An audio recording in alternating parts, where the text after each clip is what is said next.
समायोजित रिट को प्रदेश और देश के सबसे बड़े वकील ने बताया गलत।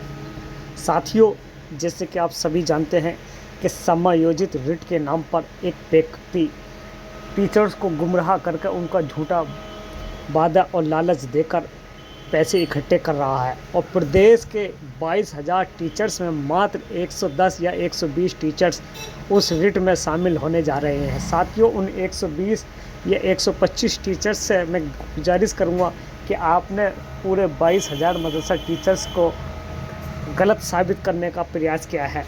अगर आपके पक्ष में 5%, 2%, 3% भी अगर टीचर्स होते तो शायद आपकी सपोर्ट में हर व्यक्ति खड़ा होता। लेकिन जब से प्रदेश के सबसे बड़े वकील और देश के सबसे बड़े वकील ने ये वादा किया और दावा किया है कि समायोजित रिट मानदेय की योजना पर, यानी कि बजट पर आधारित योजना पर लागू नहीं होती, न्यायालय इसमें कुछ नहीं कर सकता, तो ऐसे में वो व्यक्ति मदरसा टीचर्स से अवैध वसूली क्यों कर रहा है। साथियों, ये बहुत बड़ी खुशी और उपलब्ध की बात है कि 22,000 टीचर्स में मात्र 120 टीचर्स, यानी कि इसकी परसेंटेज अगर मैं निकालूं तो 0.0 के करीब होगी।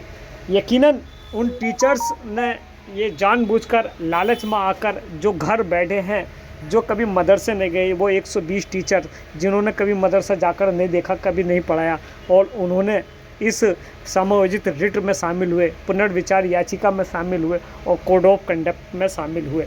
साथियों, एक बात मैं स्पष्ट और क्लियर कर रहा हूँ जो मैंने पहले भी बताई थी कि अभी तक न्यायालय ने कोई भी ठोस डिसीजन, आदेश अभी तक नहीं दिया है और पैरोकार और उसका कोई भी काउंसलर कोर्ट के अंदर तक नहीं जा रहा है। ऐसे में आपके पैसे का दुरुपयोग, समय का दुरुपयोग लाजिमी है। इसलिए जो 99% टीचर्स रिट में शामिल नहीं हुए, उनके लिए खुशी की बात यह है कि साथियों, जब योजना संचालित होगी उन्हीं टीचरों को इसमें शामिल किया जाएगा।